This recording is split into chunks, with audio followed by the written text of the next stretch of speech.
ৰণাংগনলৈ স্বাগতম জনালোঁ মই কুমাৰজিৎ শৰ্মাই। নামনি অসমৰ এটা গুৰুত্বপূৰ্ণ সমষ্টি হ'ল বিলাচীপাৰা সমষ্টি, আৰু এই বিলাচীপাৰা সমষ্টিটো সমষ্টি পুনৰ্নিৰ্ধাৰণৰ পাছত যথেষ্ট সাল সলনি ঘটিছে। কিন্তু এই মুহূৰ্তত ক'ব লাগিব যে বিলাচীপাৰাৰ বিধায়ক হ'ল AIDFৰ শামছুল হুদা। কিন্তু এই মুহূৰ্তত আমাৰ মাজত আছে ভাৰতীয় জনতা পাৰ্টি আছে, AIDF আছে, কংগ্ৰেছ আছে, ইয়াৰ স্থানীয় দল সংগঠনৰ প্ৰতিনিধি আছে। আচলতে বিলাচীপাৰাত 2026ত কি হ'ব, বিধায়ক হিচাপত ইয়াক ৰাইজে কি বিচাৰে, আমি সকলো আজি আলেখ লেখ ল'বলৈ ইয়াত উপস্থিত হৈছোঁ। মই প্ৰথমে বিজেপিৰ প্ৰতিনিধিৰ ওচৰত উপস্থিত আহিব খুজিছোঁ। ইতিমধ্যে আপোনালোকে গম পাইছে বিভিন্ন দলে ইতিমধ্যে প্ৰাৰ্থী ঘোষণা কৰিছে। এইবাৰ 26ত কাৰ হ'ব, বিলাচীপাৰা কাৰ হ'ব? বিজেপিৰ। কি কয় কংগ্ৰেছে, কি কয় কাৰ হ'ব এইবাৰ? কংগ্ৰেছ হ'ব 100%। কিয় হ'ব? আমাৰ মানে যিবিলাক বিজেপি প্ৰতিশ্ৰুতি দিছে সেই প্ৰতিশ্ৰুতিবিলাক একো কৰিব পৰা নাই। মূল্যবৃদ্ধি বাঢ়িছে, ৰাইজৰ যিটো প্ৰতিশ্ৰুতি সেইবিলাক কাম কৰিব নাই। এতিয়া বৰ্তমানৰ ইয়াত AIDFৰ বিধায়ক আছে, কি কয়? সিটো মানে গৈছে শেষ, সেইটো একবাৰে নাহকাই আহিছে। ব্যৰ্থ হৈছে নেকি কাম কাজ? মানে ফুল ফেজ ব্যৰ্থ হৈছে। কি কামত ব্যৰ্থ হৈছে? আমি ৰাইজে কোনো কামেই কৰা নাই, কোনো কাম কৰিব পৰা নাই। AIDFৰ কোন আছে ইয়াত? কোন আছে AIDFৰ? আপুনি ক'ব। আপোনালোকৰ বিধায়ক ইয়াত ব্যৰ্থ, বিলাচীপাৰাত আপোনালোকৰ বিধায়কে একো কৰিব পৰা নাই, কি কয়? হয় স্যাৰ, কাম কংগ্ৰেছে কৈছে এই কথা। এটা কংগ্ৰেসে তো কৈ থাকে, হ্যাঁ কংগ্ৰেসে কৈ থাকে আমাৰ বিধায়ক কি কাম কৰিছে নকৰিছে সকলোৱে গম পায়। যেহেতু আমাৰ দলত ইয়াত অশোক কুমাৰ সিংহী ডাঙৰীয়া আছিলে, তেখেতেও এটা মানে এটা কিহত জড়িত হৈ আছে, চেয়াৰমেন হৈ আছে। দুজনে মিলি যিখিনি কাম কৰিছে যথেষ্ট কৰিছে। ইয়াত আমাৰ AIDFৰ বিধায়ক আগত এগ্ৰিকালচাৰ কলেজ আছে ৰাঙামাটিত, ব্ৰিজ ঘাট ৰাস্তা আদি সকলোৱে ভাল কাম কৰিছে। আপোনালোকৰ বিধায়ক সফল? আমাৰ তো বিধায়ক সফল। একচুৱেলি এইবাৰতো আমাৰ শামছুল হুদা নাই, আমাৰ সাবানা বাইদেউহে এবাৰ AIDFৰ টিকেট পাইছে। পাৰ্টি সলনি হৈছে নিশ্চয়। এতিয়া আমি জাতিবাদী ভেটিৰ লগ বাইদেউ জিকিব 100% জিকিম। কিমান ভোটত জিকিব এইটো ক'ব নোৱাৰোঁ, কিন্তু জিকিম। জিকিব। ৰাইজৰ দলৰ প্ৰতিনিধি আছে, ৰাইজৰ দলৰ বাইদেউ কি ক'ব? ৰাইজৰ দলে এইবাৰ কি হিচাপত ভোটাৰৰ কাষত যাব? তাৰমানে বিলাচীপাৰাৰ বিষয়ে যেনেকৈ ক'লে বোলে UDF আৰু বিজেপিৰ কথা, যোৱা 5 বছৰ UDFৰ এইবাৰ গুচি গ'ল 5 বছৰ যে UDFৰ সেইখিনিও চবেই গম পায় কি কৰিছে কি কৰা নাই। তাৰ আগৰ 5 বছৰ বিজেপিৰে দল আছিল আৰু বিজেপিৰ দলৰে MLA ইয়াত আছিল। কিন্তু আজিও যদি আপোনালোকৰ মিডিয়াৰ মানুহ সোধে, কোনোবা এজন মিডিয়াৰ ঘৰত আজি যদি সোমাই এই বিলাচীপাৰা চহৰতে, তেওঁৰ ঘৰত যাওঁতে আঁঠুলৈকে পানী হ'ব এইখন বিলাচীপাৰাতে। মই দূৰলৈ নাযাওঁ, এইটো প্ৰথম কথা। দ্বিতীয় নম্বৰ কথা হ'ল আমাৰ বিলাচীপাৰাত কিমান নিবনুৱা আছে। এই নিবনুৱাৰ কাৰণে কোনো চিন্তা কৰা নাই এইখন চৰকাৰে, আৰু সেই আমাৰ এই বিলাচীপাৰা অঞ্চলৰে মাটি বিদেশীৰ হাতত গতাই দিছে। তো সেইজন MLA সেই দল আৰু কেনেকৈ ইয়াত সফল হৈছে বুলি সিহঁতে ক'ব বিচাৰিছে। বিজেপিও হোৱা নাই আৰু UDF হোৱা নাই। এইবাৰ নিশ্চয় আমাৰ ৰাইজৰ দলৰ ইয়াত কেণ্ডিডেট থাকিব, তেওঁক জিকাব। আৰু ৰাইজৰ দলে কেনেকৈ কাম কৰিছে অখিল গগৈৰ জৰিয়তে আপোনালোকে গম পায়, তেখেতৰ সমষ্টিত কেনেকৈ কাম কৰিছে। আমাৰ ইয়াত সেই তেনেকুৱা ধৰণৰে দক্ষতাসম্পন্ন এজন ব্যক্তিক এইবাৰ আমি টিকট প্ৰদান কৰিম, আৰু তেখেতে নিশ্চয় ৰাইজৰ মাজত যাব আৰু ৰাইজৰ লগত আছে, ৰাইজৰ লগত থাকি। বিজেপি কি কয়? বিজেপি কি উত্তৰ দিয়ে? মই ক'ব বিচাৰিছোঁ, ইতিমধ্যে বিজেপি চৰকাৰৰ সংক্ৰান্তত, বিজেপিৰ MLAৰ সংক্ৰান্তত যিবিলাক মন্তব্য দিছে এটাও সঁচা নহয়। 50 বছৰৰ কাম 5 বছৰত কৰিছে আমাৰ অশোক কুমাৰ সিংহী ডাঙৰীয়াই। কি কয়? তেখেতে যিখিনি কৰিছে ঠিকাদাৰ MLA হিচাপে কৰা নাই, ঠিকাদাৰ হিচাপেহে কৰিছে। যিটো কাম কৰিলে লাভ বেছি হ'ব সেইটোহে কৰিছে। ঠিকাদাৰ কৈছে নে নাই আপোনালোকে? বাকী দল সময় কওক, এইটো মই মিছা কৈছোঁ নেকি? মই মেডামক এটা কথা ক'ব বিচাৰিছোঁ। তেখেতে কৈছে যে মানে উন্নয়ন হোৱা নাই। আপোনালোকে বিলাচীপাৰাৰ প্ৰতিজন ব্যক্তিকে যদি মানে সোধে কথাটো, যে 2016ৰ পৰা 2021 চনলৈ মাননীয় আমাৰ অশোক কুমাৰ সিংহী ডাঙৰীয়াৰ নেতৃত্বত তেখেত যেতিয়া MLA আছিলে, 70 বছৰে যি উন্নয়ন হোৱা নাই বিলাচীপাৰাৰ ৰাইজে গম পায়, জ্ঞাত। তেখেত অসাধ মিছা মাতিছে। আৰু এটা কথা কৈছে, তেখেতে নিবনুৱাৰ কথা কৈছে। অসম চৰকাৰখনে আপোনালোকে চবেই জ্ঞাত যে 1 লাখ চাকৰিৰ কথা কৈছিলে, আৰু 1 লাখৰ ঠাইত 1.5 লাখ চাকৰি দিলে, এইটো মানে সৰ্বত্ৰে জ্ঞাত। তো গতিকে তেখেতৰ কথাটো যে অসাধ মিছা, তেখেত যে অসাধ মিছা মাতিছে এইটো প্ৰমাণ কৰে। নিশ্চয়কৈ বিজেপিৰ পৰা যি দাবী কৰা হৈছে, তেওঁলোকে যেতিয়া ইয়াৰ আগৰ 5 বছৰত আছিল, যিগৰাকী বিধায়ক আছিল, তেওঁ এইখন বিলাচীপাৰা নতুনকৈ নিৰ্মাণ কৰিছে তেওঁলোকে দাবী কৰিছে, কি কয়? না, সঁচা কাম কৰিছে, কিন্তু কথা হ'ল মানে আমাৰ যিটো মানে উচ্ছেদ, যেটা আমাৰ মানে বিলাসীপাড়া ৰাইজেৰ লগত মানে আমাৰ মিলাপ্ৰীতি আছিল, সেই মিলা প্ৰীতিটা আমাৰ বিজেপি বিচ্ছেদ কৰি দিছে। বিজেপিয়ে বিচ্ছেদ কৰিছে, কি কয় বিজেপিৰ মহিলা আপোনালোকে কোনোবাই ক'ব কৈছে যে যিটো মিলা প্ৰীতি আছিলে বিলাচীপাৰাত, বিজেপি অহাৰ পাছত সেই মিলা প্ৰীতি ইয়াত নাইকিয়া হৈছে, কি কয়? এইটো ভুল কথা ছাৰ, এইটো একদম ভুল কথা। ৰাইজে সকলোৱে জানে এইবিলাক মিঠা অপবাদ দি আমাৰ বদনাম কৰাৰ চেষ্টা কৰিছে। আৰু এই বাইদেৱে যে ক'লে, ৰাইজৰ দলে বাইদেউ কৈছে যে ঠিকাদাৰ হিচাপে কাম কৰিছে আমাৰ বিধায়কে, ঠিক আছে। আপুনি যে আগত এজন অসুস্থ মানুহক ভাৰ বান্ধি লৈ আহিছিল, এতিয়া আপোনালোকে গাড়ী দি ঘৰৰ পৰা লৈ আহে, এইটোৱে আমাৰ বিধায়কৰ কাম ছাৰ। নিশ্চয়কৈ দল সংগঠন আছে। আছুৰ ওচৰলৈ যাম মই এইবাৰ। আছুৰ ওচৰত যে এওঁলোকে বিভিন্ন ৰাজনৈতিক দলসমূহে বিভিন্ন দাবী কৰিছে যে তেওঁলোকে কাম কৰিছে। নিশ্চয় মই আছুৰ ওচৰলৈ আহি আছোঁ, কি ক'ব বাইদেউ, কওক। লৈ আনিছিলে, ভাৰ বান্ধি আনিছিল, আজিলৈকে সিহঁতে ভাৰ বান্ধি আনিব লগা হৈছে। আজিও সেই ঠাইত মানুহে ভাৰ বান্ধি আনে। চৰত যাওক, চৰৰ এলেকাত যাওক, যদি ভাৰ বান্ধি মানুহ আনা নাই প্ৰমাণ কৰক যায়। মই যদি মিছা কথা আপুনি কৈছো। চকু মুদি আছে, আপুনি বিলাচীপাৰাত অহা নাই, আপুনি শুনক, চকু মুদি আপোনালোকে যদি ইমানেই ভাল কাম কৰিছে, অৰুণোদয়ৰ কাৰণে আপুনি এই প্ৰতিটো সমষ্টি ৱাৰ্ডত যাওক, বিলাচীপাৰা উন্নয়ন সমষ্টি, লাগ কয়, অৰুণোদয়ৰ উন্নয়ন কাৰণে লাগ কয়, আপুনি চাব ৰাজবংশী মানুহে, এই চৰকাৰখনে কি আমাৰ উন্নয়ন দেখি কৰিছে, মানুহে, আপুনি ৰাজবংশী ভালকৈ মানুহে গম পাব। আন্দোলন কৰিছে। আপুনি যে যদি আমি কি অৰুণোদয় আপুনি নাপালো? যদি চকু কেইখন মুদা বিলাচীপাৰা কুলিৰ ভাও জুৰিছে, আপোনালোকৰ এইটো মিডিয়াই বেলেগ গম পায়। কথা। কিন্তু এটা কথা শুনক বাইদেউ, কংগ্ৰেছ বিজেপিৰ তেল আৰু পানী। বাইদেউ, কংগ্ৰেছ আৰু বিজেপিৰ তেল আৰু পানী, কিন্তু কংগ্ৰেছে কৈছে ইয়াত বিজেপিৰ যিগৰাকী বিধায়ক আছিল তেওঁ কিন্তু কাম কৰিছিল, কি কয় ৰাইজে? কাম কৰিছে, কিন্তু যিখিনি কাম কৰিলে তেওঁ লাভৱান হ'ব, সি ঠিকাদাৰ হৈ কাম কৰিছে, MLA হিচাপে কৰা নাই। MLA হিচাপত কোৱা নাই। মই আছুৰ ওচৰলৈ যাম, আছু আছে, আছুৰ ওচৰলৈ যাম। যে আছু, আপুনি ক'ব নহয় জানো যে যি বিলাচীপাৰাৰ যি উন্নয়ন হ'ব লাগিছিল, আচলতে সেই উন্নয়ন বিজেপি চৰকাৰৰ আমোলত বৰ্তমানৰ যিগৰাকী ইয়াত ARDFৰ বিধায়ক কৰিছেনে নাই বাৰু? আচলতে প্ৰথম কথাটো চাওক, যে প্ৰথম কথাটো হ'ল কোনখন চৰকাৰৰ দিনত বিলাসীপাৰাত উন্নতি হৈছে। আজি সকলোৰে ইয়াতে চৰকাৰ আহিলে কোনো এখন চৰকাৰৰ ক্ষেত্ৰত বিলাসীপাৰাত কোনো ধৰণৰ উন্নতি হোৱা নাই। উদাহৰণস্বৰূপে আজি বিলাসীপাৰাত এখন মডেল হস্পিটেল আছে। হস্পিটেলখন আছে, কিন্তু হস্পিটেলখন তাকে আছে গৰু নাবাই হাল, হোৱাতকৈ নোহোৱাই ভাল। তাতে এজন উপযুক্ত পৰিমাণৰ কোনো ডক্তৰ নাই। আজি যদি কোনো এজন ৰোগীৰ যদি আজি বিশেষ যদি কোনো অসুবিধা হ'বলগীয়া হয়, সেই ৰোগীজনক আমি ততাতৈয়াকৈ হয় কোকৰাঝাৰ নহ'লে বঙাইগাঁও নহ'লে গুৱাহাটীলৈ আমি ট্ৰেন্সফাৰ কৰিব লাগে। আজি চাওক, আমি সদৌ অসম ছাত্ৰ সন্থাই আজি যোনটো দলৰে চৰকাৰ নাহক, বিজেপি আহক, ৰাইজৰ দলৰ আহক, কংগ্ৰেছৰ হওক, যোনটো দল শাসনত থাকিব সেই শাসনত থকা দলকে আমি প্ৰশ্ন কৰিম। কিয়নো অসমত বহুতো এতিয়ালৈকে একো উন্নতি হোৱা নাই, আমি দেখি আছোঁ। আজি চাওক, জুবিন গাৰ্গৰ মুখ্যমন্ত্ৰীজনে কি ক'লে যে ন্যায় দিয়া হ'ব, কিয় আজিলৈকে ন্যায় দিয়া নহ'ল? কিয় আজিলৈকে জুবিন ক্ষেত্ৰত কিয় আজিলৈকে বৰষুণৰ পানী হ'বলগীয়া হ'ল? কিয় তেখেতৰ সহধৰ্মিনী আহি পেলাই আজি সহধৰ্মিনী আহি পেলাই আজি জুবিন গাৰ্গক ন্যায় চৰকাৰ নিদিয়ে, এয়াই কথা। জুবিন গাৰ্গক ন্যায় চৰকাৰ নিদিয়ে, ন্যায়ালয়ে ন্যায় দিয়ে, সেইটো আপুনি পাহৰি নাযাব। তেখেতে ক'ব পাৰে কোনো চৰকাৰ জুবিন গাৰ্গক ন্যায় দিব নোৱাৰে, ন্যায় অকল দিয়ে ন্যায়ালয়ে। চৰকাৰে কোনো ন্যায় দিব নোৱাৰে। আমি ন্যায়ালয়ে ন্যায় দিব, সেইটো ন্যায়ালয়ে কিয় চলি আছে। আজিৰ পৰা কেইদিনমান আগত কিয় আপোনালোকে ভুল তথ্য দি আমাক বিভ্ৰান্ত নকৰিব। বিজেপি চৰকাৰক যদি ন্যায়টো দিয়া হয় তেতিয়াহ'লে আমাক আপোনালোকে ভোটদান কৰিব, আৰু যদি ন্যায় দিয়া নহয় তেতিয়াহ'লে ভোটদান নকৰিব। এয়া কি তেখেতে বেবী মন্তব্য কৰিছিলে নেকি? আমাৰ প্ৰশ্ন আছে, সদায় প্ৰশ্ন আছে, প্ৰতিখন চৰকাৰৰ প্ৰতি প্ৰশ্ন থাকিব। আজিলৈকে কিয় ন্যায় দিয়া নহ'ল জুবিন গাৰ্গক? এয়া প্ৰশ্ন আছে। আমি এটা কথাই ক'ব বিচাৰোঁ, আমি অৰাজনৈতিক সংগঠন, আমি এনেকুৱা বিচাৰোঁ, এনেকুৱা এজন প্ৰতিনিধি আমাক লাগে যিজন প্ৰতিনিধিয়ে বিলাসীপাৰাখনত উন্নতি কৰিব পাৰে, বিলাসীপাৰা সম জিলাৰ পৰা জিলালৈ উন্নীত কৰিব পাৰে, তেনেকুৱা এজন প্ৰতিনিধি আমি বিচাৰোঁ। কিন্তু মই বিজেপিৰ পৰা জানিব খুজিছোঁ যে হস্পিটেল আছে, ঔষধ নাই, চিকিৎসালয় আছে, ডক্তৰ নাই, অভিযোগ কৰিছে, কি কয়? আছিল কংগ্ৰেছ পিৰিয়ডত আমাৰ ভাৰতবৰ্ষখনত ICUত ভৰাই থৈছিল। এই ভাৰতীয় জনতা পাৰ্টীয়ে আমাৰ বিলাসীপাৰাত এখন SSC আছিল, তাৰে পৰা মডেল হস্পিটেল বনাইছে, 10খন 11খন ডক্টৰ আছে, তাতে CT স্কেন আছে, কি নাই, পৰ্যাপ্ত পৰিমাণে মেডিচিন আছে। কোনে কৈছে ভুল তথ্য প্ৰকাশ নকৰিব, যি ক'ব সঁচাকৈ ক'ব। নিশ্চয়কৈ ছাত্ৰ মুক্তি, মই যাম আপোনাৰ ওচৰলৈ যাম। ছাত্ৰ মুক্তিয়ে কিবা ক'ব, কোনে ক'ব? আপুনি ক'ব।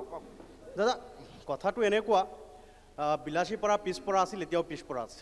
কোনো চৰকাৰে ইয়াৰ উন্নতি কৰা নাই, ডেভেলপমেণ্টৰ নামত শূন্য। এতিয়া প্ৰথম কথাটো হ'ল, অনুষ্ঠানটো আৰম্ভণিতে আপুনি কৈছিলে যে বিলাসীপাৰাৰ ৰাইজে কি বিচাৰে।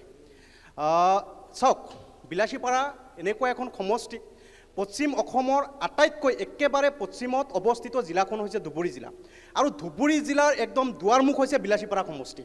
আৰু এই সমষ্টিখন বিভিন্ন সমস্যাৰে জৰ্জৰিত হৈ আছে। ইয়াত নদীবংগ গৰাখহনীয়া সমস্যা আছে, ইয়াত শিক্ষাৰ সমস্যা আছে, ইয়াত আপোনাৰ স্বাস্থ্য কেন্দ্ৰৰ অভাৱ আছে। গতিকে এইবিলাক ক্ষেত্ৰত বিজেপিয়ে হওক, কংগ্ৰেছে হওক বা AIUDF দলৰ বিধায়কে হওক, কোনেও কিন্তু এটা কাম কৰিবলৈ সক্ষম হোৱা নাই। আজি আমি কি বিচাৰোঁ? আমি বিলাসীপাৰা সমষ্টিৰ ভোটাৰে আচলতে কি বিচাৰোঁ? বিলাসীপাৰা সমষ্টিৰ ভোটাৰে এইবাৰৰ নিৰ্বাচনত এইটোৱে বিচাৰে যে বিলাসীপাৰা সমষ্টিৰ প্ৰত্যেকটো অভাৱ অভিযোগক যাতে বিধানসভাৰ মজিয়াত বলিষ্ঠভাৱে উত্থাপন কৰিব পাৰে তেনেকুৱা এজন বিধায়ক বিলাসীপাৰা সমষ্টিৰ পৰা। আপোনালোকৰ মতে কোনে পাৰিব এইটো? কোনে পাৰিব? ৰাইজৰ দলৰ নাই, চাওক, আমি ছাত্ৰ মুক্তি সংগ্ৰাম সমিতি, গতিকে অৰাজনৈতিক সংগঠন, আমাৰ কথাবিলাক আপোনালোকে বুজিবলৈ চেষ্টা কৰক। বিলাসীপাৰা সমষ্টিত অসমৰ আটাইতকৈ ডাঙৰ উচ্ছেদৰ ভিতৰত বিলাসীপাৰা সমষ্টিত হৈছে, আৰু তাত ফাইট কৰিব পৰা সংগঠন আমি ছাত্ৰ মুক্তি কৃষক মুক্তি সংগ্ৰাম সমিতিয়ে সেই মানুহখিনিৰ পক্ষত আমি মাত মাতিছোঁ। আজি বিলাসীপাৰা সমষ্টিৰ মানুহে কি বিচাৰিছে এই কথাটো পাৰ্টিবিলাকে বুজিব লাগিব। কেৱল পাৰ্টি পলিটিক্সত কেৱল আপোনালোকৰ অংক মিলাই আপোনালোকে টিকেট দিলে এই কথাটো আমি মানি নলওঁ। আপোনালোকে যাকে পাব বিলাসীপাৰাৰ ভোটাৰ হয় নে নহয়, সেই মানুহজন বিলাসীপাৰাৰ হয় নে নহয়, লোকেল হয় নে নহয়, এই কথাটো আপোনালোকে বিবেচনা কৰিব লাগিব। বিলাসীপাৰাৰ মানুহক বুৰ্বক নহজাব, বিলাসীপাৰাৰ মানুহ বুৰ্বক নহয়। প্ৰত্যেকটো দলক আমি সকীয়াই দিব বিচাৰিছোঁ। আপোনালোকে কেৱল পইচা লৈ অংক কৰি টিকেট দিব, এইটো কেতিয়াও বিলাসীপাৰা ভোটাৰ ৰাইজে মানি নলয়। এটা কথা দাদা, 1 মিনিট সময় দিব মোক। আজি বিলাসীপাৰাত যিমান যি সমস্যা আছে, এটা সমস্যা কোনে আমাৰ স্থানীয় বিধায়ক শামছুল হুদা কেৱল নিমাতী কন্যা এজন বিধানসভাৰ মজিয়াত 5 বছৰ আমি দেখি আহিছোঁ। তেনেকুৱা নিমাতী কন্যা অকৰ্মণ্য বিধায়ক আমি বিচাৰোঁ। আজি বিলাসীপাৰা আমাক শিকাই আছে কি হোৱা নাই, ডেভেলপমেণ্ট হোৱা নাই। আমি আপোনাক এটা কৰি ডেভেলপমেণ্টৰ মাথা দেখাই দি আছোঁ। বিলাসীপাৰা মডাৰ্ণ হস্পিটেল, ল' কলেজ, স্বাস্থ্য কেন্দ্ৰ, গভৰ্ণমেণ্ট কলেজ, আমাৰ ISBT বাছ ষ্টেণ্ড, আমাৰ কিমান ডেভেলপমেণ্ট বিলাসীপাৰা ইয়াৰ আগত কিন্তু আজিৰ ডেটত আসাম চৰকাৰে ইমান ব্যৱস্থা কৰাৰ পিছত AUDF চৰকাৰে বা AUDF বিধায়ক একো কৰা নাই, সদায় ভিডিঅ' কলিঙে ছাড়া একো কৰা নাই। আৰু ৰাইজৰ দল কি খুচি আছে? ৰাইজৰ দলে এটাই কথা, কংগ্ৰেছ আৰু আমাৰ তেল মাৰি থকা অৱস্থা আছে। ৰাইজৰ দলৰ নিজৰ অস্তিত্ব নাই, অখিল গগৈ নিজে হাৰিব, এইকাৰণে সাৰা দিন কংগ্ৰেছে তেল মাৰি আছে। ঠিক আছে, যদি বিজেপি চৰকাৰে ভালে কাম কৰিছে, ইমান ভাল কৰিছে, সকলোৱে আমি ৰাণীগঞ্জত মাতিছোঁ, যিহেতু ৰাণীগঞ্জৰ ব্লক PHC হয়। আজি এই ব্লক PHCখনত দুৰ্ভাগ্যজনক কোনো এটা ভাল অৱস্থাত নাই। এটা পৰ্যাপ্ত ডক্টৰ নাই, এম্বুলেন্স নাই, এটা ইমাৰ্জেঞ্চি পেচেণ্ট আনিবলৈ হ'লে কোকৰাঝাৰ ৰেফাৰ কৰে। এইটোৰ বিষয়ে বিজেপিৰ মানুহবিলাক কি ক'ব? যিটো ব্লক PHC এই প্ৰশ্নটো মই ইতিমধ্যে সুধিছিলোঁ। মই এইবাৰ ABVPৰ ওচৰলৈ আহিব খুজিছোঁ, ছাত্ৰ এটা সংগঠন ABVP। আপোনালোকে কি কয়? বিলাসীপাৰাৰ বিধায়কজনৰ সম্পৰ্কত কি কয়? ধন্যবাদ। ABVP মানে হ'ল অখিল ভাৰতীয় বিদ্যাৰ্থী পৰিষদ। It is a non political organisation, ছাত্ৰ সংগঠন। গতিকে আমি কোনো পলিটিকেল পাৰ্টিৰ ফেভাৰত ক'ব নোৱাৰোঁ অথবা ডিছফেভাৰত আমি ক'ব নোৱাৰোঁ, মোৰ বাধা আছে। এতিয়া যিটো বিলাসীপাৰা সমষ্টি, আমাৰ এতিয়া 10 নম্বৰ বিলাসীপাৰা সমষ্টি, আমি প্ৰায় 40 ইয়াৰ্ছ বছৰৰ পৰা আমি দেখি আছোঁ উন্নতি হৈ আছে, সৰ্বাংগীন লাহে লাহে আগবাঢ়ি আছে। এনেকুৱা নহয় যে উইদিন 10 ইয়াৰ্ছ সমষ্টিটো একেবাৰে ওপৰলৈ গুচি, তেনেকুৱা নহয়তো, মানে লাহে লাহে আগবাঢ়ি গৈ আছে আৰু যথেষ্ট উন্নতি হৈছে আমি দেখি আছোঁ। ৰাস্তা ঘাট, হস্পিটেল, মডেল কলেজ ইত্যাদি কৰি এডুকেশ্যনৰ ক্ষেত্ৰত, যাতায়াতৰ ক্ষেত্ৰত, বিভিন্ন ক্ষেত্ৰত আমি একচুৱেলি উন্নতি দেখা পাই আছোঁ। আমি বেলেগ দল বা কোন MLA মই আপোনাক এটা প্ৰশ্ন কৰিব খুজিছোঁ। আপুনি ছাত্ৰ সংগঠন এটাৰ ইয়াৰ স্থানীয় সভাপতি নহয় জানো? সভাপতি হিচাপে আপুনি কি ভাবে এইবাৰ ভোটাৰ কাৰ পক্ষত আছে বুলি ভাবে আপুনি? এইবাৰ ভোটাৰ যিটো দেখা যায়, যেটা ট্ৰেণ্ড দেখা যায়, তা মই ভাবোঁ বিজেপিৰ পক্ষত থাকিব লাগে। বিজেপিৰ পক্ষত আছে নেকি ভোট? বিজেপিৰ পক্ষত থকা বুলি কৈছে। বিজেপিৰ পক্ষত আছে নে নাই ভোট? আছে নে নাই? কওক আপুনি কওক কি কয় ক'ব?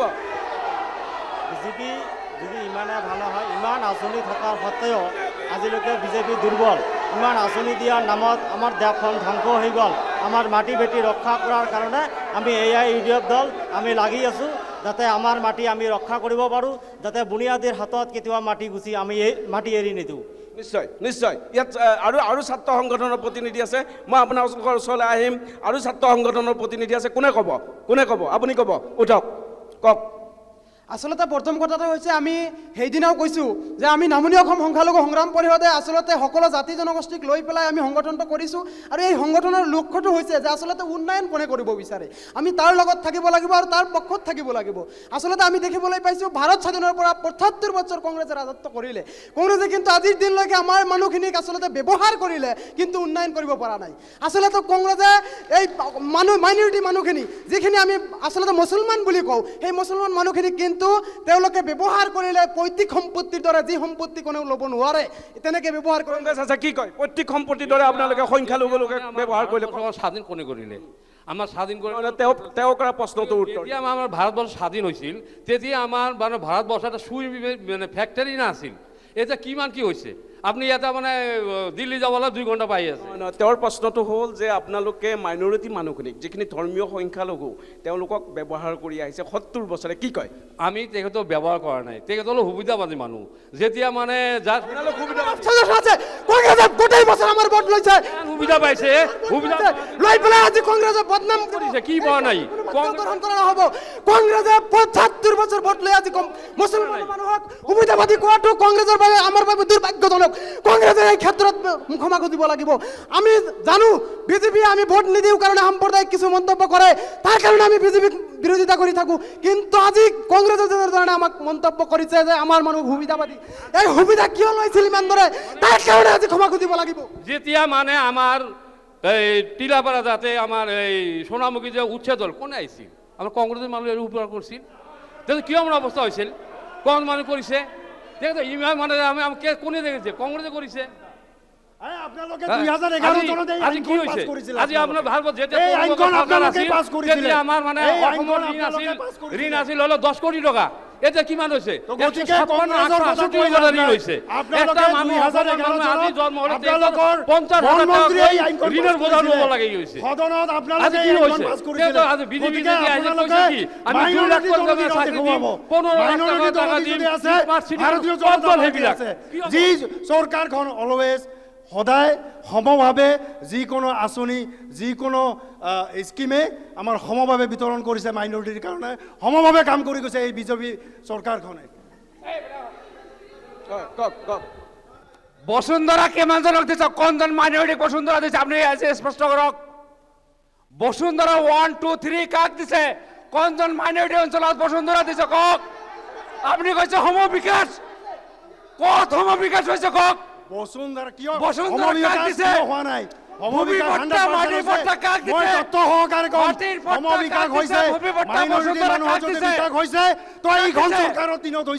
আপোনালোকে অৰুণোদয়ৰ কথা কওক, আপোনালোকে মহিলা উদ্যমিতাৰ কথা কওক।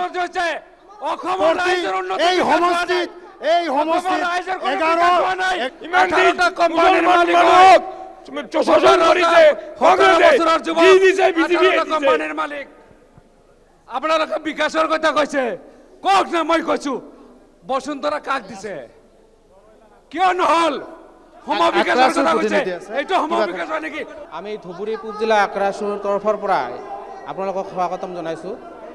প্ৰথম কথাটো আমাৰো ক'ব লগা আছে দাদা, আমাৰো ক'ব লগা আছে। ৰ'ব অলপ শান্ত থাকক ভাই, অলপ শান্ত থাকক।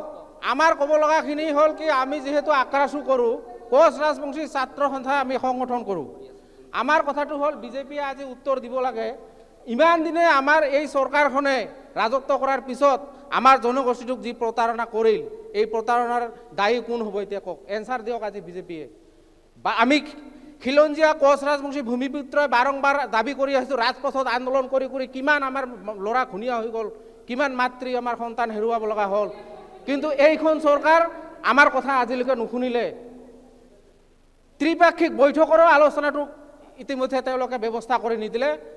এতিয়া ইলেকশ্যন আহিছে, এতিয়া চকু মোজা কুলিৰ ভাও ধৰি এতিয়া ইলেকশ্যন অহাৰ লগে লগে মানে ভোট ভিক্ষা খুজি ঘূৰিব।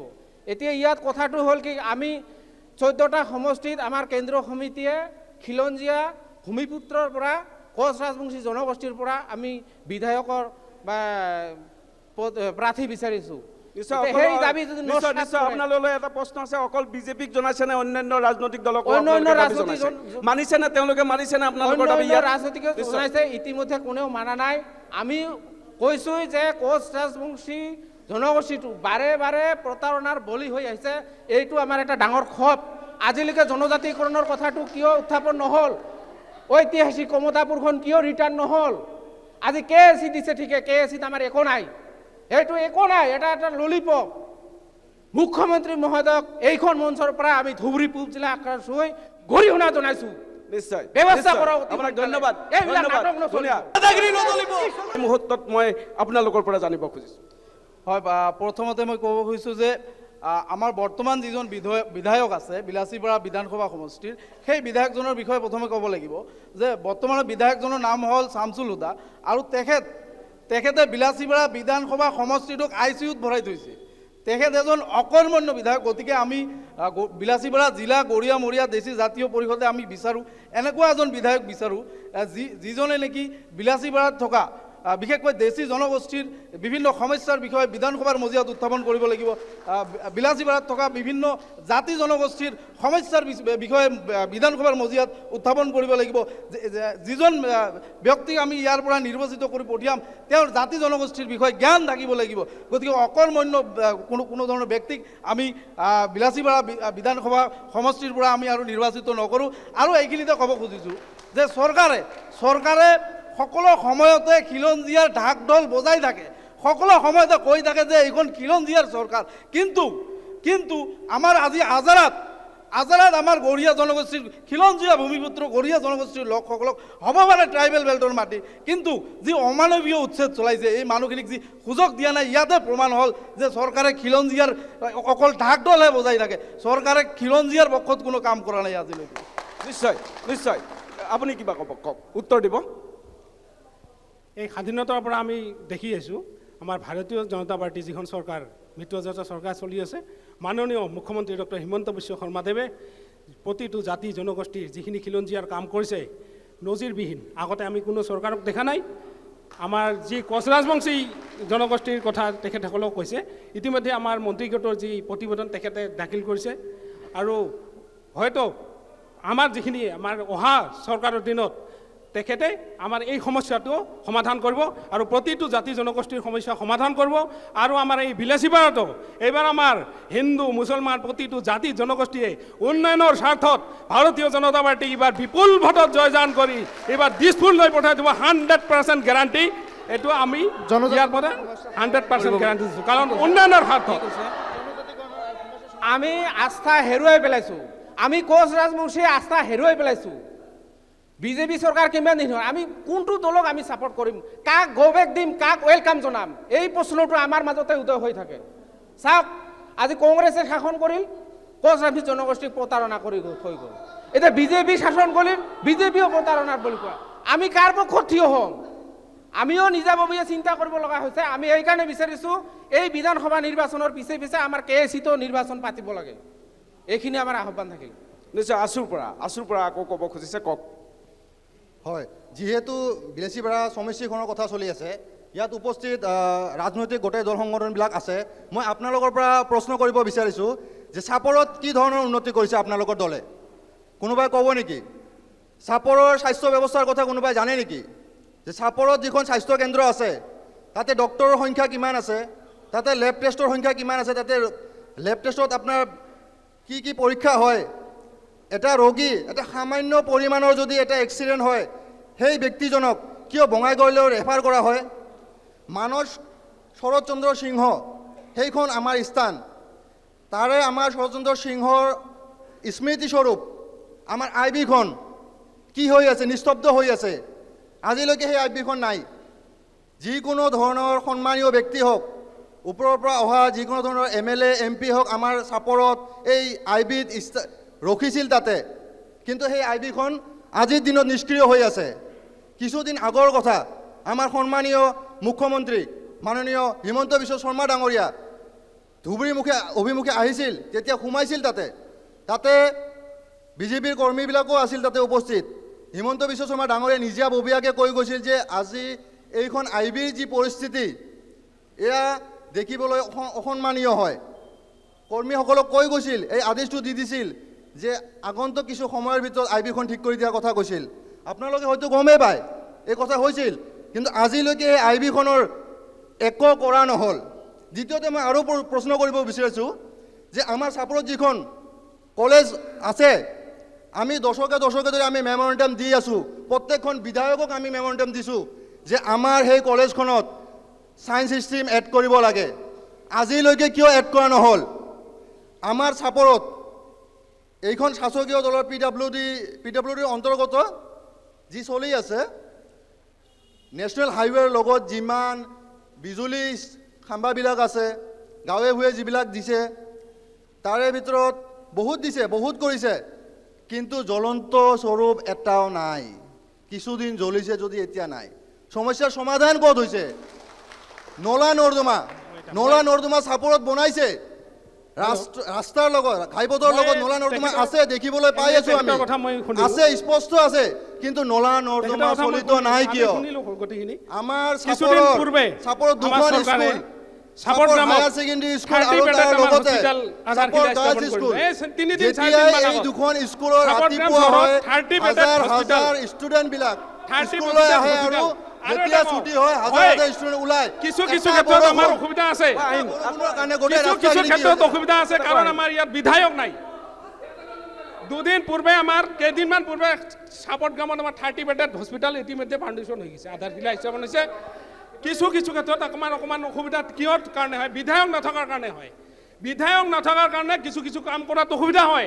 সেইকাৰণে এইবাৰ আমাৰ বিলাসীপাৰাত ভাৰতীয় জনতা পাৰ্টীক আপোনালোকে বিপুল ভোটত যুক্ত কৰি আমাৰ দিছপুৰলৈ পঠাই দিব বুলি আমাৰ ৰাইজৰ প্ৰতি নিশ্চয় বিভিন্ন এই প্ৰশ্নৰ উত্তৰ আপোনালোকৰ বিধায়কৰ বিৰুদ্ধে উঠিছে যে আছুৱে যিখিনি আজি কৈছে একোৱে হোৱা নাই। ইয়াত চাপৰৰ কথা কৈছে, বিলাসীপাৰাৰ কথা কৈছে। আপোনালোকৰ বিধায়কে বিগত 5টা বছৰত কি কয়? চৰকাৰটোতো বিজেপি না, তাৰমানে এনেকুৱা হয় নেকি যাৰ চৰকাৰ থাকে, তাৰমানে এনেকুৱা হয় নেকি যিয়ে চৰকাৰ গঠন কৰিব সেইফালৰ যাৰ যিটো চৰকাৰ থাকে সেইটো পাৱাৰ বেছি, আৰু ইহঁতে ফাৰলি কাটি আছে। আপুনি কিছুদিন আগত এছাৰ লৈ যিটো কৰিছে বিজেপি চৰকাৰৰ, কি কৰিছে এছাৰ লৈ? আপোনালোকৰ বিধায়কক কাম কৰিব দিয়া নাই নেকি চৰকাৰে? অবভিয়াছলি দিয়া নাই। দেখাওক আমাৰ বিলাসীপাৰা সমষ্টিৰ যিবিলাক কাম হয়, কোনে কি কয় বিজেপিয়ে? কি কয় বিজেপিয়ে? কি কয় চৰকাৰে কেতিয়াও নাথাকে। আপোনালোকৰ বিধায়কৰ কাম কৰাৰ মানসিকতা নাই, গতিকে কাম কৰিব পৰা নাই। এইটো স্পষ্ট, এইটো বিলাসীপাৰাবাসী ৰাইজে গম পাইছে যে আপোনালোকৰ বিধায়ক অকৰ্মণ্য, আপোনালোকৰ বিধায়ক অকৰ্মণ্য, এইটো বিলাসীপাৰা ৰাইজে গম পাইছে। আৰু আপোনালোকৰ বিধায়কক এইবেলি বিদায় দিব নিশ্চয়কৈ। আৰু ভাৰতীয় জনতা পাৰ্টি NDA মিত্ৰজোঁটৰ আমাৰ নিশ্চয়কৈ যি প্ৰাৰ্থী হ'ব, নিশ্চয়কৈ বিলাসীপাৰাবাসী ৰাইজে তেখেতক এইবাৰ দিছপুৰলৈ পঠিয়াব। নিশ্চয়। আপুনি আৰু ক'ব খুজিছিলে, কওক, খুব চমুকৈ ক'ব। দাদা মই শেষ কৰি দিম। কথাটো হ'ল যে এতিয়া নিৰ্বাচন আহিছে, এতিয়া বিজেপিৰ মুখত হিন্দু মুছলমানৰ নাম আহিছে। আপোনালোকে শুনিবলৈ পাইছে বিজেপিৰ কোনোবা এজন দাদাই কৈছে হিন্দু মুছলমান সকলোৱে বিজেপিক ভোট দিব। নিৰ্বাচন পাৰ হোৱাৰ পাছত মুখ্যমন্ত্ৰীকে আদি কৰি বিজেপি দলৰ প্ৰত্যেকজন বিধায়ককে আদি কৰি নেতা মন্ত্ৰীসকলে মুছলমানৰ বিদ্বেষী যিমান কথাবিলাক কয়, আজি তেখেতসকলে হিন্দু মুছলমানে ভোট দিব বুলি কথাবিলাক কৈ আছে। আজি মুছলমানৰ ভোট লাগে, এইটো বিজেপিৰ ৰূপ। উত্তৰ দিব, উত্তৰ দিব, এইটো বিজেপিৰ ৰূপ। উত্তৰ দিব, এইটো তাৰমানে বিজেপিৰ যিবিলাক আঁচনি আছে এইবিলাক কি হিন্দু মুছলিম বিচাৰ কৰি দিছে নেকি? কথাবিলাক ভালকে কওক, কথাবিলাক ভালকে কওক। অসমৰ ৰাইজে চাই আছে, অসমৰ ৰাইজে চাই আছে, অসমৰ ৰাইজে। বিজেপি দাদাগিৰি নচলিব ইয়াত বহিৰাগত দাদাগিৰি নচলিব। আমি স্পষ্টভাৱে কৈছো, ইয়াত বহিৰাগত দাদাগিৰি নচলিব। ইয়াত স্থানীয় বিধায়ক কংগ্ৰেছে আপোনালোকে আঁচনি কিয় লৈছে? বেছি লৈছে, আপোনালোকে লাজ লাগিব লাগে। আমি জানো যে আৰু বিজেপি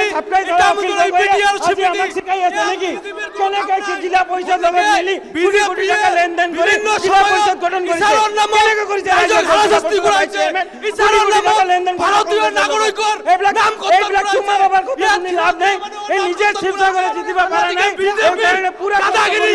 কোনো পদ্ধতি নিদিয়ে। আমি ছাত্র মুক্তি বারম্বার কৈ আহিছো, আমি ছাত্র মুক্তি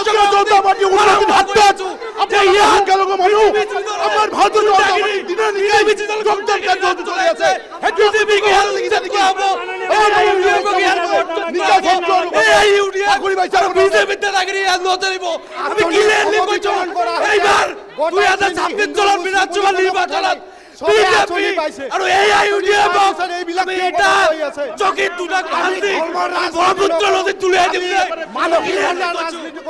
আমি সমাজ ব্যৱস্থা খিলঞ্জীয়া বুলি কোৱা দেশী মানুহখিনি কিয় উচ্ছেদ কৰা হৈছে আমি খিলঞ্জীয়া বুলি কোৱা বিজেপিয়ে খিলঞ্জীয়া বুলি কোৱা ইয়াত এমএলএ আছিলে এটা ঠাই সন্তোষপুৰ এবাৰ উচ্ছেদ কৰি 50 এমএলএ বাবাৰ চাই লাভ নাই একো নাপায় আপুনি কেনেকে চিন্তা কৰিছে ভাইস চেয়াৰম্যান হ'ল অলপ জনাব নেকি কেনেকে হ'ল ভাইস চেয়াৰম্যান কি কংগ্ৰেছৰ কেনেকে কৰিছে ইউডিএফৰ লগত মিলি আপুনি নিশ্চয় ৰাইজৰ দল ইউডিএফৰ লগত মিলি কেনেকে জিলা পৰিষদৰ ভাইস চেয়াৰম্যান কৰিব পৰা নাই সুবিধা কি পোৱা নাই নেকি সিহঁতে আমাৰ আঁচনি চৰকাৰে যেতিয়া আঁচনি দিছে আঁচনি বিলাক তো সবকে দিছে এইটোতো কেতিয়া জাতি বিভাজনৰ কি মানুহে বেছি পাইছে যিহেতু আমি কৰিছো আমি সবে আমাৰ বিজেপি চৰকাৰে যিমানখিনি কৰিছে 50 বছৰ আগতে সিহঁতে একো কৰিব পৰা নাই কিয় কৰা নাই তেনেহ'লে ইমান দিনত ক'ত আছিল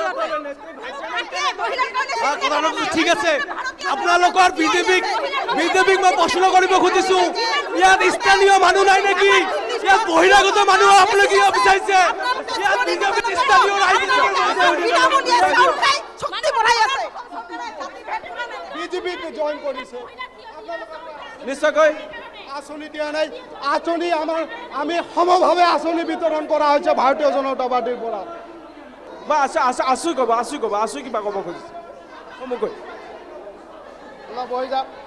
চাওক আজি এইখন এতিয়া নিৰ্বাচনৰ সময় ইটো দলে সিটো দলৰ লগত লাগিব সিটো দলে সিটো দলৰ লগত খোৱা কামোৰা কৰিব আমি যিহেতু অৰাজনৈতিক সংগঠন আমি এটা কথাই ক'ব বিচাৰোঁ বিলাসীপাৰা যিহেতু এখন সমজিলা এইখন এখন বহুত ডাঙৰ ঠাই আমি আছোৱে আমি যিখন আগন্তুক দিনত যি চৰকাৰ হ'ব চৰকাৰখনক আমাৰ আবেদন থাকিব যে এই বিলাসীপাৰাৰ নিচিনা জেগাখনত এখন বিশ্ববিদ্যালয় স্থাপন কৰা হওক এখন বিশ্ববিদ্যালয় স্থাপন কৰিবৰ কাৰণে আমি তেখেতসকলক বিশ্ববিদ্যালয় এখন আমাক বিলাসীপাৰাত লাগে আৰু বিলাসীপাৰাত যিখন মহাবিদ্যালয় আছে আজি মহাবিদ্যালয়খনত আৰ্টছ আৰু ছায়েন্সৰ ষ্ট্ৰীমটো আছে কিন্তু কোনো এজন শিক্ষাৰ্থীয়ে যদি ভালকৈ পাছ কৰি তেখেতে যদি বাণিজ্যৰ বিষয়টো যদি তেখেত এডমিশ্যন ল'ব বিচৰা হয় আজি বিলাসীপাৰাখনত বাণিজ্য শাখাটো নাই অতি সোনকালে বাণিজ্য শাখাটো বিলাসীপাৰা কলেজত স্থাপন কৰক সেয়া আমাৰ আবেদন থাকিব শিক্ষা আৰু অৰ্থনৈতিক ক্ষেত্ৰত উন্নয়ন হ'ব লাগে নহয় হয় আমাৰ এটাই কথা বিলাসীপাৰাখন এনেকুৱা এখন ঠাই আমি ইয়াত সকলোৱে মিলি পেলাই আমি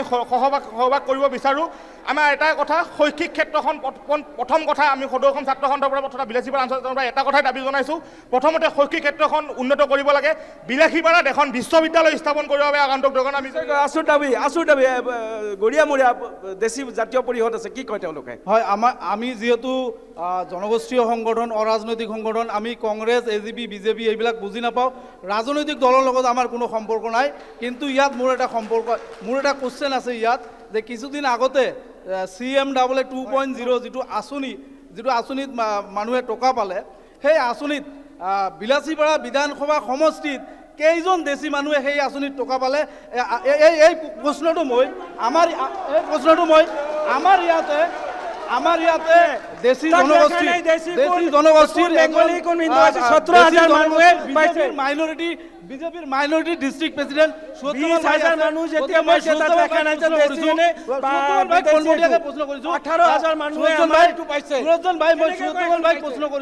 যিহেতু দেশী জনগোষ্ঠীৰ ল'ৰা আৰু বিজেপিৰ মাইনৰিটি ডিষ্ট্ৰিক্ট প্ৰেচিডেণ্ট হয় গতিকে মোৰ প্ৰশ্নটো তেখেতৰ ওপৰত আছে যে বিলাসীপাৰা বিধানসভা সমষ্টিত CMAA 2.0 আঁচনিত কেইজন দেশী মানুহে এই আঁচনি পালে ইয়াৰ উত্তৰ মোক ইয়াতে লাগে নিশ্চয় আপুনি কিবা এটা ক'ব খুজিছিলে কওক হয় ইয়াত জিন্দাবাদ মুৰ্দাবাদ দি লাভ নাই যিকোনো দলে হওক বিজেপি হওক কংগ্ৰেছ হওক UDF হওক আমাৰ যোৱাবাৰত যিজন MLA আছিলে UDFৰ এইটো একদম অকৰ্মণ্য হয় তেখেতে কৈ থাকে যে আমাৰ ফাণ্ড নাই আমি বিৰোধী দল আছোঁ কিন্তু ৰাইজৰ ওচৰত কেতিয়াবা গৈছে নেকি কেৱল পইচা থাকিলে যে ৰাইজৰ সহানুভূতি পায় নেকি নাপায় তেখেতক যি কোৱা হৈছিল যে হয়তো যোৱা 5 বছৰৰ আগৰবাৰ যিজন আছিলে যে আমাৰ এই ডক্টৰ অশোক কুমাৰ সিংহী তেখেতে ডেভেলপমেণ্ট কাম কৰিছে ন' ডাউট কৰিছে কিন্তু কথা আছে কিন্তু কেৱল ৰাস্তা ঘাট আৰু বিল্ডিং কৰিলে নহয় ৰাইজৰ মনৰ অৱস্থা বুজিব লাগিব কোনটো দুখত আছে হা আৰু শিক্ষা লাগে শিক্ষা স্বাস্থ্যত কিবা কৰিছে নেকি মই কাৰো পক্ষলৈ কোৱা নাই শিক্ষা আৰু স্বাস্থ্যৰ বিষয়ে কিবা কৰিছে নেকি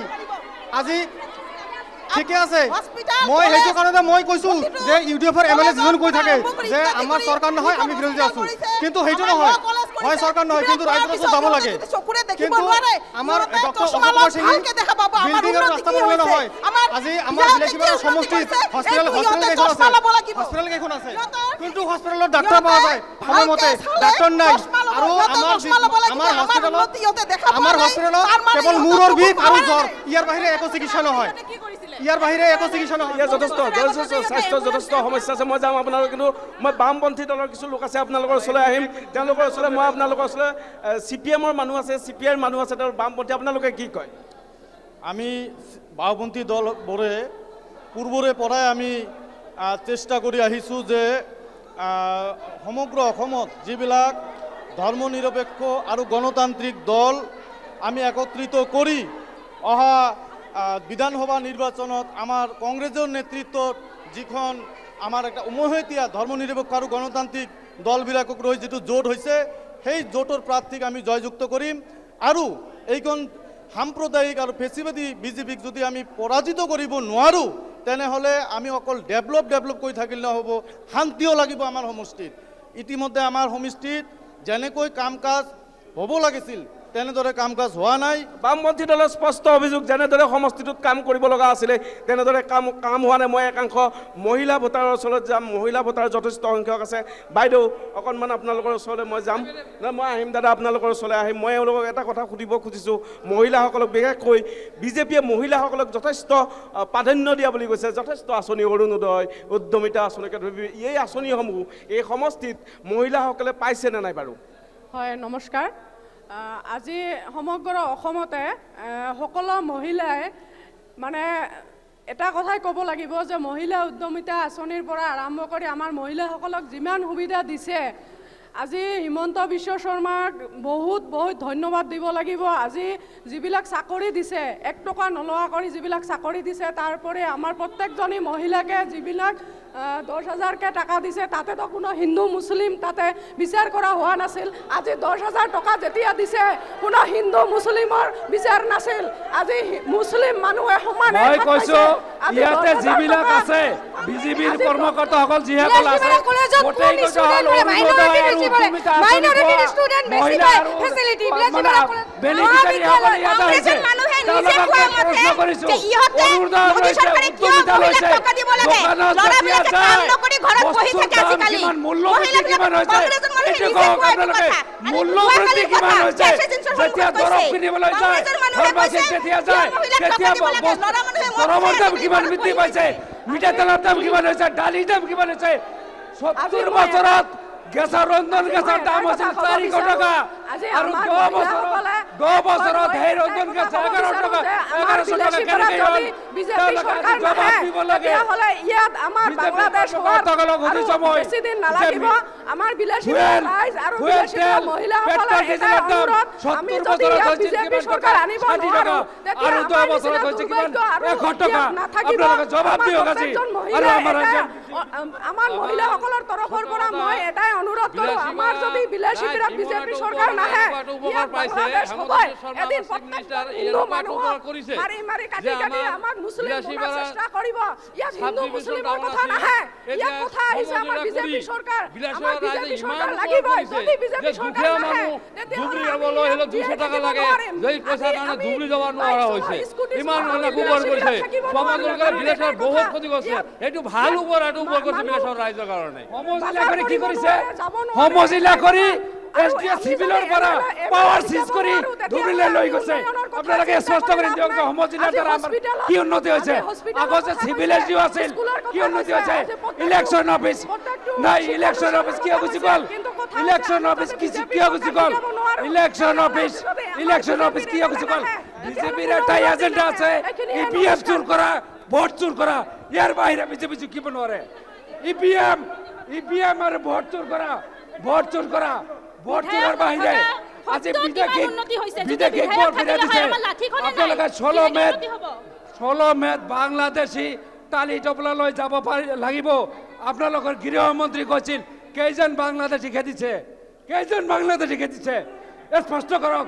কিমানজন বাংলাদেশী ইয়াত যে কেইটা আছে বাংলাদেশে কিমান তোৰ খেলিছে কওক বাংলাদেশে কিমান তোৰ অকণমান কংগ্ৰেছসকলক ৰখাই দিলে হ'ল ৰখাই দিলে হ'ল কংগ্ৰেছসকলক ৰখাই দিলে হ'ল কওক কিয় নহলে ইলেকশন আহিলে আপোনালোকে এই দুটা ভোটা দল এক্সপ্ৰেছ ভাই অলপমান দাদা এক্সপ্ৰেছ দাদা, অলপমান ব্ৰহ্মপুত্ৰৰ সুৰংপথ কি হ'ল ব্ৰহ্মপুত্ৰৰ সুৰংপথ হ'ল নেকি এক্সপ্ৰেছ হাই হ'ল নেকি হৈছে স্পষ্ট কৰক এক্সপ্ৰেছ হাইৰ কথা কৈছিল বিদেশী বাংলাদেশী টালিলক টোফলা লৈ যাব লাগিব 16 মাহৰ পিছত কোনজন বিদেশীকে দিছে নিশ্চয় নিশ্চয় উত্তৰ দিব দাদা আপোনাক উত্তৰ দিব আপোনাক উত্তৰ দিব অকল হিন্দু মুছলমান মহিমুল তেওঁক ৰখাই দিয়ে মহিমুল তেওঁক ৰখাই দিব লাগে ৰখা অকণমান দাদা আপোনাৰ ওচৰলৈ যাম আমাৰ বিজেপি চৰকাৰে যিমানখিনি কৰিছে তাতকৈ ইমান কোনো কথা ইয়াতে কি নহয় আৰু 50 বছৰ আগতে এই যে কৈ আছে যে কোনো ডক্টৰ নাছিলে কোনো এম্বুলেন্স নাছিলে এতিয়া আমাৰ বিজেপি চৰকাৰ আহি বহুত উন্নয়ন হৈ গৈছে আৰু যিমান এই যে কৈ আছে যে আমাৰ বোলে মানে এম কাষ্টৰ লগত আমাৰ পুৰা তফাত আছে কোনো তফাত নাই আমাৰ জাতি অনজাতি কোনো নাই আমাৰ বিজেপি চৰকাৰে চবকে দি আছে আৰু যিমান আঁচনি দিছে আমাৰ মানুহকে ইহঁতৰ মানুহ বেছি পাই আছে উন্নয়নৰ কথা বিজেপিয়ে ৰিক্সাৱালাক 4 টকাকে দিব কয় 5 টকাৰ জেগাত মাত্ৰ 4 টকাকে দিব কয় সেই বিজেপিয়ে সম উন্নয়ন সম বিকাশৰ কথা কেনেকৈ হক পায় বিজেপিয়ে ৰিক্সাৱালা খাটি কৰা ৰিক্সাৱালা লেবাৰ শ্ৰেণীৰ মানুহক উপযুক্ত মূল্যৰ বিপৰীতে কমকে পইচা দিবলৈ কোৱা অধিকাৰ বিজেপিয়ে ক'ত পায় এই ইমান হওক বিজেপিৰ কৰ্ম হ'ল জিন্দাবাদ এইখন বিজেপি চৰকাৰে যে কৈ আছে এইখন বিজেপি চৰকাৰে যে কৈ আছে আমি আঁচনি দিছোঁ কাৰ টকা দিছে কেই টকাত আমি মূল্যবৃদ্ধি এতিয়া কিমান মূল্যবৃদ্ধি কৰিছে আপোনালোকে জবাবটো দিয়ক কিমান মূল্যবৃদ্ধি কৰিছে আৰু যে এই হাৰাশাস্তি কৰি আছে অলপমান বহি দিয়ক আমাৰ উচ্ছেদ কৰিছে কেইজন বাংলাদেশত আকৌ যাম আপোনালোকৰ সকলো ৰাজনৈতিক দলক অনুৰোধ জনাইছোঁ আপোনালোক অলপ শান্তি বজাই ৰাখক সকলো ৰাজনৈতিক দলক অনুৰোধ জনাইছোঁ আপোনালোকে অলপ শান্তি বজাই ৰাখক আমাৰ এই 10 নং বিধানসভা সমষ্টিত বহুতখিনি সমস্যা আছে আমি মাত মাতিব লাগিব আজি আমি সুযোগ পাইছোঁ অলপ অনুৰোধ জনাইছোঁ সকলো ৰাজনৈতিক দলক অনুৰোধ জনাইছোঁ আপোনালোকে অলপ শান্ত থাকক আজি বহুত সমস্যা আছে আমি অবিভক্ত গোৱালপাৰা জিলা আক্ৰান্তই সব প্ৰকাশ কৰিছোঁ উন্নয়নৰ নামত কেৱল 10 নং বিধানসভা সমষ্টিত ভেকমনা চলিছে চাওক আজি চাপৰ উত্তমবিদ কলেজ চাপৰগ্ৰাম কলেজত আজিলৈকে চাই চিষ্টেম অন্তৰ্ভুক্ত কৰা নহ'ল কিয় নহ'ল আজি চাপৰ বৰ্ধন বাংলাখন কিয় ভূত বাংলা স্বৰূপ হৈছে আৰু এটা কথা কোচ ৰাজবংশীসকলক এই বিজেপি নেতৃত্বাধীন চৰকাৰখনে কেন্দ্ৰীয় 15টা বছৰ থাকিল আৰু অসমত 10 বছৰ থাকিল কিন্তু এই কোচ ৰাজবংশীসকলক আজিলৈকে জনজাগৰণ নকৰি নিশ্চয় নিশ্চয় নিশ্চয় মই ইফালে আহিছোঁ একচুৱেলি আপোনালোকে জানে বৰ্তমান যিখন চৰকাৰ আছে এইখনৰ সাম্প্ৰদায়িক চৰকাৰ হয় আৰু এটা কথা স্পষ্ট হৈছে আমি কাক বিশ্বাস কৰিম বৰ্তমান যি দুটা ৰাষ্ট্ৰীয় দল আছে বিজেপি সাম্প্ৰদায়িক দল তাতকৈ কিন্তু কম নহয় কংগ্ৰেছ দল গতিকে আমি সকলো জাতি জনগোষ্ঠীয়ে আমি মিলা প্ৰীতি থাকিব বিচাৰিলে বৰ্তমান সময়ত আঞ্চলিক দল এটা বিকাশ প্ৰয়োজন হৈ পৰিছে গতিকে এই দল দুটাক সাম্প্ৰদায়িক দল দুটাক বিদায় দি পেলাই আঞ্চলিক দলক আমাৰ ৰাইজে আকৌ ল'ব লাগে সৰ্ববৃহৎ দেশী জনগোষ্ঠীৰ পঞ্চায়তৰ ডেলিমিটেশ্যনৰ জৰিয়তে দেশী জনগোষ্ঠীক একাকাৰ কৰি থোৱা হৈছে যি সাতাম পুৰুষীয়া আমাৰ কলিতা ৰাজবংশী নাথৰ লগত আমি একাকাৰে ভোট একেখন পঞ্চায়তত আছিলোঁ এইখন আমাৰ বিজেপি যি আমাৰ জিলা সভাপতি বা কৰ্মীকৰ্তা আছে সিহঁতৰ প্ৰশ্ন দেশী জনগোষ্ঠীক পঞ্চায়তৰ ক্ষেত্ৰত দেশী জনগোষ্ঠী একাকৰীয়া কিয় কৰা হ'ল দেশী জনগোষ্ঠীৰ গাঁওবিলাক বেলেগ বেলেগ ঠাইত এক কৰা হ'ল আৰু আমাৰ যিখিনি সনাতন ধৰ্মৰ মানুহৰ মাজত এক কৰা হ'ল কিয় ইয়াত খিলঞ্জীয়া কৰা সত্ত্বেও দেশী জনগোষ্ঠীক একাকৰীয়া কিয় কৰা হ'ল আৰু দেশী জনগোষ্ঠীক কিয় মুছলমান হিচাপে ব্যৱহাৰ কৰিলে এই চৰকাৰখনে ডক্টৰ হিমন্ত বিশ্ব শৰ্মাই যে খিলঞ্জীয়া কৈ আছে আত্মসামাজিক দলৰ কৰাৰ কথা কৈ আছে আমাৰ কিয় একাকাৰ থাকিলে পঞ্চায়তৰ দেশী জনগোষ্ঠীক কিয় একাকাৰ কৰিলে কিয় বেলেগ চকুৰে দেখিবলগীয়া হ'ল আমাৰ ইয়াত কোনো কংগ্ৰেছ ইউডিএফ বিজেপিৰ কথা নহয় আমি বিজেপি চৰকাৰখন আছিল বিজেপিৰ মানুহখিনিক আমি কোৱেশ্যন কৰিছোঁ দেশী জনগোষ্ঠীৰ ক্ষেত্ৰত কিয় এনেকুৱা কৰাৰ কথা হ'ল মই আহিম দাদা আপোনাৰ ওচৰলৈ এইবেলি 26ৰ নিৰ্বাচনত বিজেপিক আৰু AIUDFক অসমৰ ভূমিৰ পৰা উচ্ছেদ কৰা হ'ব দে অসমৰ ভূমিৰ পৰা বিজেপি আৰু AIUDFক উচ্ছেদ কৰা হ'ব স্পষ্টভাৱে কৈছোঁ আমি ক্লিয়াৰলি কৈছোঁ বিজেপিক আৰু AIUDFক অসমৰ ভূমিৰ পৰা উচ্ছেদ কৰা হ'ব ডিষ্ট্ৰিক্টত এটা চিট এতিয়ালৈকে দিব পৰা নাই কি কয় মোকতো যাবাই লাগিব মানুহে মিল কৰিবই লাগিব তাৰপিছত মই কি সকলোক চিট দিম এনেকৈ আমাৰ ধুবুৰী ডিষ্ট্ৰিক্টৰ মানুহক বুৰ্বক বনোৱা মানুহৰ অখিল গগৈ আজিলৈকে একটা চিট দিব পৰা নাই উচ্ছেদিত অঞ্চলত গৈছিল মহিলাক কলাকলি কৰিছিল কিন্তু আজিলৈকে এটাও চিট দিব পৰা নাই আচ্ছা আমাৰ ৰাইজৰ দলত চাওক দেখক ইউডিএফৰ লগত মিলি জিলা পৰিষদ গঠন কৰিছে কিমান পইচা লৈছিলে ইউডিএফৰ পৰা এইটো ক্লিয়াৰ কৰক কেনেকৈ জিলা পৰিষদত ভাইচ চেয়াৰমেনৰ দায়িত্ব লৈছে এইটো ক্লিয়াৰ কৰক হয় নমস্কাৰ মই আমি নামনি অসমৰ পৰা সকলোকে মই ধন্যবাদ জ্ঞাপন কৰিছোঁ আজি মই দাদা এইপিনে শুনক যাই যি সমৰ্থ আছে এইপিনে শুনক চাওক আমি ইমান দিনে কংগ্ৰেছকো চালোঁ কংগ্ৰেছতো আমি জন্মৰ পৰাই চাই আছোঁ আমি বিজেপিকো 10-15 আমি এতিয়া 10 বছৰৰ পৰা আমি হিমন্ত বিশ্ব শৰ্মা আছে আমি চাই আছোঁ আপোনাৰ মতে কাক ভোট দিব লাগে মোৰ মতে এতিয়া যাই যি ভাল হ'ব আমাৰ চৰকাৰে কেতিয়াও দিব নোৱাৰে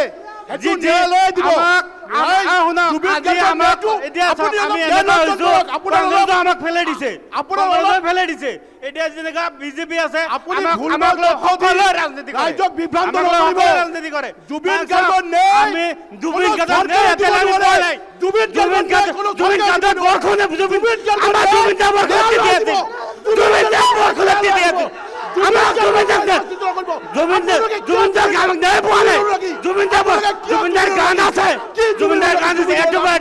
গান আছে গান আছে আমি জুবিনদাৰ নাই পোৱা নাই জুবিনদাৰ তাই ভোট নুখুজিব নক'ব আপুনি নক'ব জুবিনদাক লৈ নক'ব কাৰণ আপোনালোকে নাই পোৱা নাই আপোনালোকে যিটো কথা কৈছে এতিয়ালৈকে এটা বস্তু কৰা নাই আপুনি কি কয় কি কয় ভালকৈ গীত গাব নোৱাৰে কি কয় আপুনি ভালকৈ গীত গাব নোৱাৰে জুবিন গাৰ্গে নাই পাবই আজি কংগ্ৰেছে যি 50 আজি 70 বছৰ ৰাজত্ব কৰি বিজেপি সকলো সময়ত জুমলাবাজি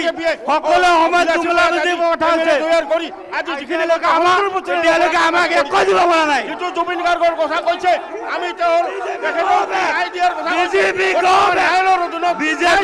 বিজেপি খালি স্বাৰ্থপৰ দল কৰি আছে খালি বিজেপি অকল হিন্দু ভোট লাগে সেইকাৰণে সকলো সময়ত মুছলমান কৰি থাকে আৰু এটা কথা যথেষ্ট পৰিমাণে আপোনালোকে আসনবোৰ গ্ৰহণ কৰক আপোনালোকে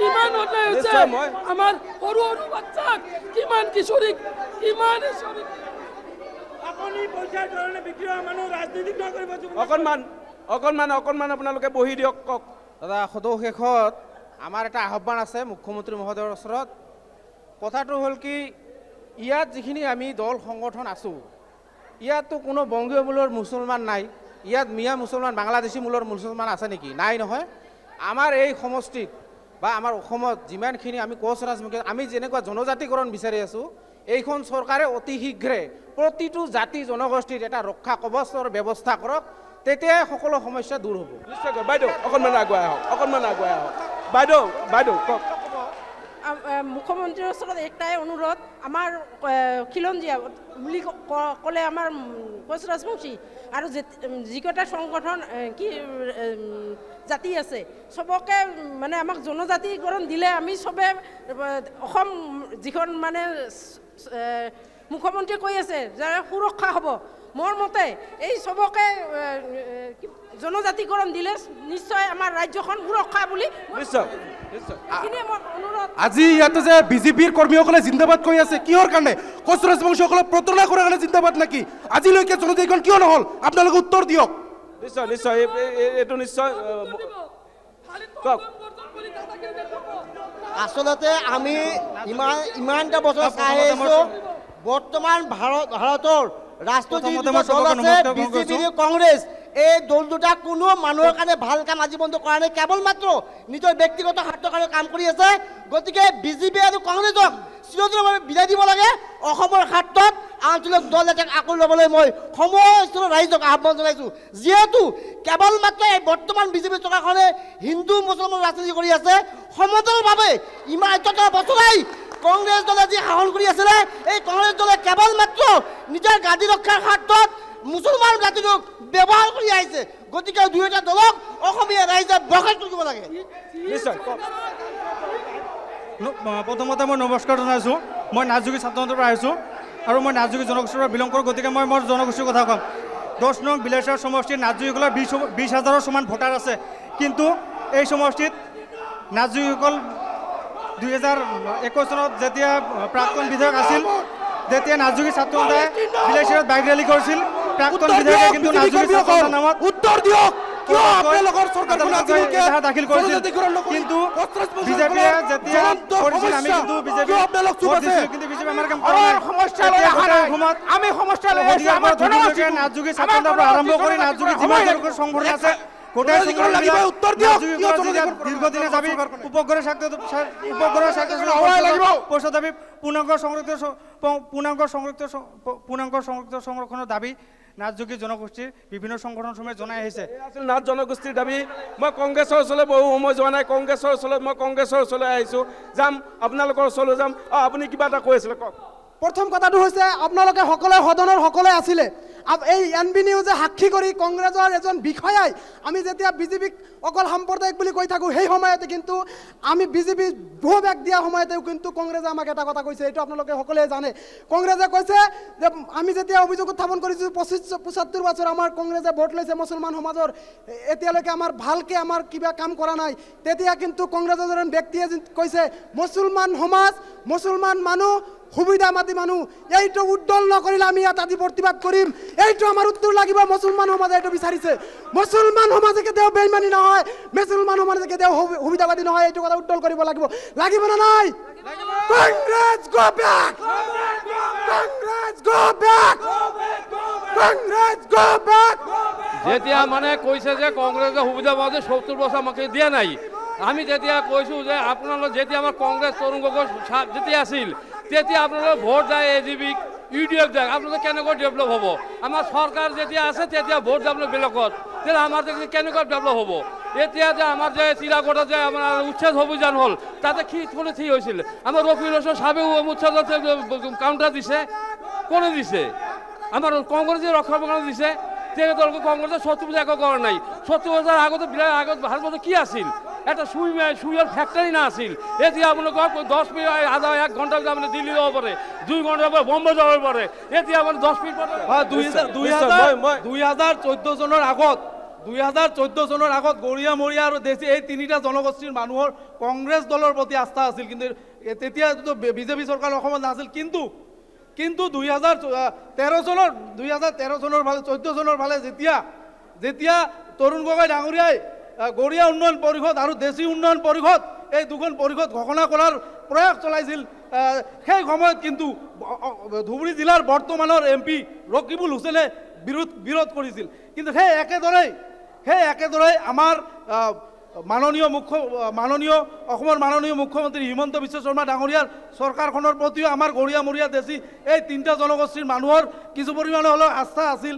কিন্তু শেহতীয়াকৈ যিবিলাক কাম হৈ আছে উচ্ছেদৰ দৰে, যিবিলাক অমানৱীয় কাম হৈ আছে, সেইবিলাকৰ ফলত কিন্তু আমাৰ আস্থা ধীৰে ধীৰে নোহোৱা হৈ আছে। আৰু এটা কথা, বিলাসীপাৰাৰ দেশী অঞ্চলত এটা হস্পিটেল আছে, দীপৰকটিত এটা 100 বেডৰ হস্পিটেল আছে। হস্পিটেলত পৰ্যাপ্ত পৰিমাণে সকলোখিনি থকাৰ পিছতো হস্পিটেলখনত ডক্টৰ নাই।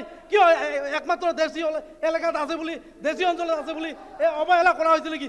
যদি এই হস্পিটেলখনত যদি অনতিপলমে যদি ব্যৱস্থা কৰা হয়, সম্পূৰ্ণভাৱে ব্যৰ্থ হৈছে। আপোনালোকে দেখিছে ইয়াৰে স্থানীয় যিবোৰ প্ৰাক্তন বিধায়ক অশোক কুমাৰ সিঙে কেইদিনমান আগত এখন ৰাজনীতিৰ নিৰ্বাচনী সভাত স্থানীয় জনগোষ্ঠীসমূহক কেনেকৈ বেয়া কথা কৈছিল আপোনালোকে দেখিছেনে নাই? গৰিয়া মৰিয়া চৰিয়াক তেওঁলোকে চিনি নাপায় বুলি কৈছিল অশোক কুমাৰ সিঙে। গতিকে এজন বহিৰাগত ইয়াৰ স্থানীয় যিহেতু ইয়াত নিৰ্বাচন খেলিব খুজিছে, গতিকে খিলঞ্জীয়া অঞ্চলত বিজেপিক আমি একদম প্ৰৱেশ নিষিদ্ধ কৰি দিম। কথাটো হৈছে বিজেপি দ্বাৰা চলিব, খিলঞ্জীয়া অঞ্চলত বিজেপি দ্বাৰা চলিব, খিলঞ্জীয়া অঞ্চলত বিজেপি দ্বাৰা চলিব। গতিকে অশোক কুমাৰ সিঙে এটা সাম্প্ৰদায়িক হিচাপে নিশ্চয় নিশ্চয় মই একদম এটা কথা ক'ম, কংগ্ৰেছে সদায় খিলঞ্জীয়া মুছলমানক প্ৰবঞ্চনা কৰি আহিছে, মাইনৰিটিৰ নামত খিলঞ্জীয়া মুছলমানক। চাওক, আমি এটা কথাই ক'ব বিচাৰোঁ, সদৌ আগত ক'ব প্ৰবঞ্চনা কৰিছে। বিচাৰিছোঁ, আমাক পৰিৱৰ্তনৰ চৰকাৰ লাগে, পৰিৱৰ্তন হ'ব লাগে, নিবনুৱা সমস্যা পৰিৱৰ্তন হ'ব লাগে, আৰু শেষত আমি সকলো ৰাজনৈতিক দলক চৰকাৰ পৰিৱৰ্তন নে ইয়াৰ বিধায়ক পৰিৱৰ্তন? বিধায়কো পৰিৱৰ্তন লাগে, চৰকাৰখনো আমাৰ চৰকাৰো পৰিৱৰ্তন লাগে, বিধায়কো পৰিৱৰ্তন লাগে। কিন্তু মই তথাপিতো সুধিম যে 9 এপ্ৰিল বৃহস্পতিবাৰে হ'ব ভোট গ্ৰহণ, আৰু 4 এপ্ৰিলত ওলাব ফলাফল। কোন জিকিব? কোন জিকিব? বিলাসীপাত কোন জিকিব? বিলাসীপাত কোন জিকিব? কংগ্ৰেছ বিজেপি বিজেপিয়ে আমাৰ মাজত ভাগ কৰিছে, বিজেপিয়ে আমাৰ মাজত ভাগ ভাৰতীয় জনতা পাৰ্টি প্ৰতিটো শাসন দখল কৰিব পুনৰবাৰ, আৰু আমাৰ বিলাসীপাৰা সমষ্টিত প্ৰতিটো জাতি জনগোষ্ঠীৰ লাভ কৰি